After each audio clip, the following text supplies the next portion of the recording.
नमो अर्हन्ताणम्। नमो अर्हन्ताणम्। वैर का अनुबंध भाग 5। व्यक्ति का दृढ़ निश्चय उसमें प्राण, उत्साह और शक्ति का संचार करता है। आज अग्नि शर्मा भी अत्यंत उत्साहित था। आज उसकी गति में तीव्रता थी। बार बार उसके मन में माता पिता के और शोभा यात्रा के परिहास का विचार आने लगा। इससे उसकी गति कभी मंद हो जाती। इसलिए उसने सारे विचार बाहर निकाल दिए और चलने की गति का वेग बढ़ा दिया। प्रातःकाल होते होते वह 5-6 कोस दूर चला गया। एक छोटी नदी के तट पर बैठकर उसने प्रातः कार्य किया।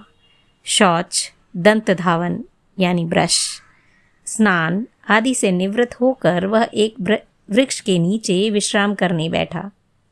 एक चादर, पहनने के वस्त्र और एक कमंडलू के अतिरिक्त उसके पास कुछ भी नहीं था। उसके पास पाथे यानी खाना भी नहीं था।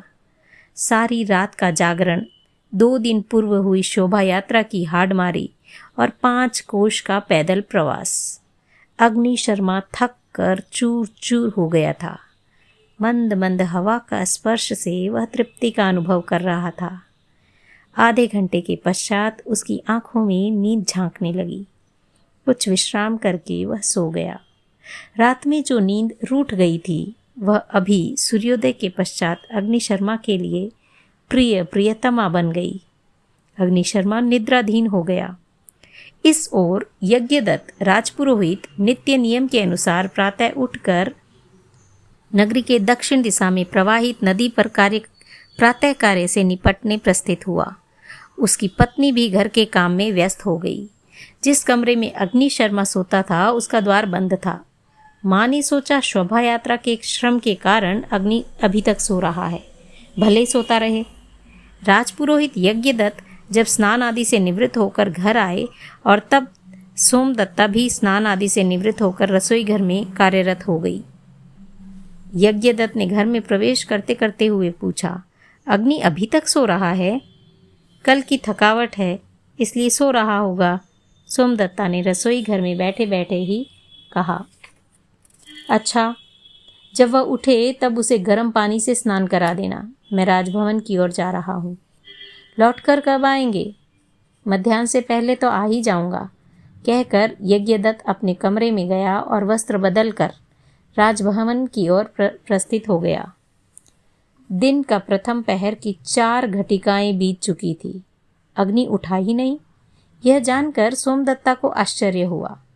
अग्नि प्रतिदिन जल्दी उठता है और कल तो वह जल्दी ही सो गया था और आज तो बहुत विलंब हो गया है।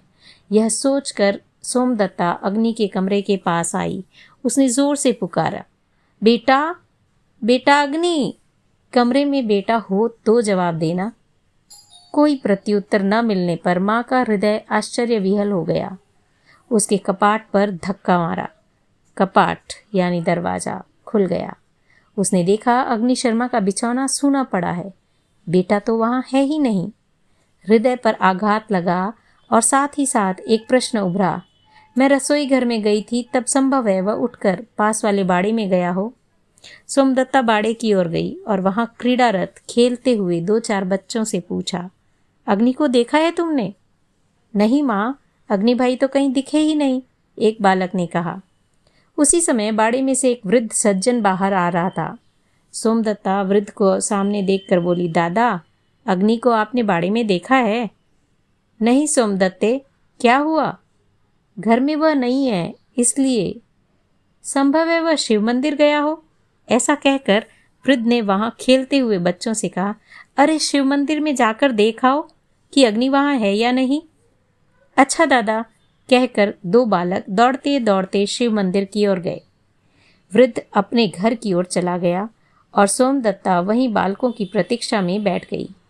कुछ समय पश्चात दोनों बालक वहां आ पहुंचे और बोले, अग्नि भाई तो शिव मंदिर में आया ही नहीं, हमने पुजारी से पूछा था। सोमदत्ता के हृदय में भारी व्यथा होने लगी। उसने अपने पड़ोस के एक व्यक्ति को बुलाकर कहा, भाई, तुम पुरोहित जी के पास जाओ, वे राजभवन में होंगे। उनको कहना कि अग्नि न घर में है न मोहल्ले में। यदि वह युवराज के पास आया हो तो देख आए। वह व्यक्ति तत्काल राजभवन की ओर गया। सोमदत्ता घर आई। वह अत्यंत उदास होकर बैठ गई। उसने सोचा, अग्नि कभी घर छोड़कर कहीं जाता ही नहीं। यदि कभी जाता है तो महादेव के मंदिर तक अथवा इसी मोहल्ले के चौक के कुएं के पास बैठता है। इन स्थानों के अतिरिक्त वह कहीं नहीं जाता, और यदि युवराज के पास जाना हो तो वह अपने पिता के साथ ही जाता है। तो आज वह कहाँ गया? वह कब उठा होगा?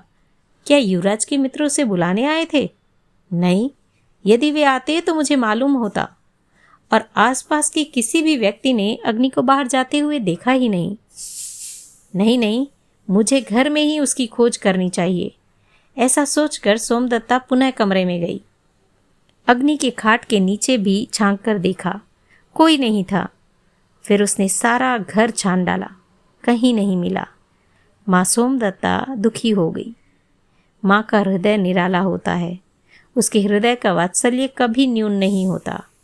उसके हृदय की ममता गंगा की भांति कभी नहीं सूखती। पति पत्नी, भाई भाई, पिता पुत्र, भाई बहन, मित्र मित्र में कभी अनबन हो सकती है, परंतु माता का हृदय इन सब से परे होता है। पुत्र चक्रवर्ती हो या भिखारी, विद्वान हो या मूर्ख, सुंदर हो या कुरूप, माता का हृदय कभी विचलित नहीं होता। अग्नि शर्मा अत्यंत कुरूप था, विकलांग था, परंतु सोमदत्ता की आंखों के सामने वह अंधे की लाठी के समान ही था। दिवस का दूसरा प्रहर आरंभ हो गया। चूल्हे पर रखे हुए चावल सीज कर पिंड रूप हो गए थे, और यदि सोमदत्ता नहीं देखती तो वे चावल जलकर नष्ट हो जाते। परंतु पुत्र की चिंता में सोमदत्ता को रसोई घर की स्मृति ही नहीं आई। पूरे भवन में छानबीन कर सोमदत्ता बाहर आई और पड़ोस में रहने वाले 2-4 युवाओं और 4-5 किशोरों को अग्नि शर्मा की खोज करने भेजा। पड़ोसी लड़ते हों, झगड़ते हों, परंतु ऐसी परिस्थिति में वे एक हो जाते हैं। वहां से 5-7 व्यक्ति अग्नि शर्मा की खोज में निकल पड़े। इतने में ही यज्ञदत्त वहां आ पहुंचा। उसने उदासीन बैठी सोमदत्ता से पूछा, अग्नि कहाँ गया है? वह घर में नहीं है। उसका पता ही नहीं लग सका कि वह कहाँ गया है। किसी ने उसको बाहर निकलते भी नहीं देखा। सोमदत्ता ने गदगद स्वरों में कहा। जब माता पिता अग्नि की खोज कर रहे थे तब तक अग्नि शर्मा और 3 कोस आगे निकल चुका था। उसे एक छोटे से गांव में भोजन भी प्राप्त हो गया था। इतना ही नहीं, उस गांव के पास उसे एक गाड़ी भी मिल गई थी। वह बसंतपुर की ओर जा रही थी। वह अग्नि शर्मा के लिए एक वरदान स्वरूप बन गई। गाड़ीवान गांव का अनपढ़ परंतु सहृदय व्यक्ति था। अग्नि शर्मा को देखकर वह करुणा से पसीज गया और उसने अग्नि शर्मा को आग्रहपूर्वक अपनी गाड़ी में बिठा लिया। गाड़ी बसंतपुर की ओर चल पड़ी। आज के लिए इतना ही। आगे क्या होगा जानेंगे कल। जय Jinendra. Subscribe the channel and share the video.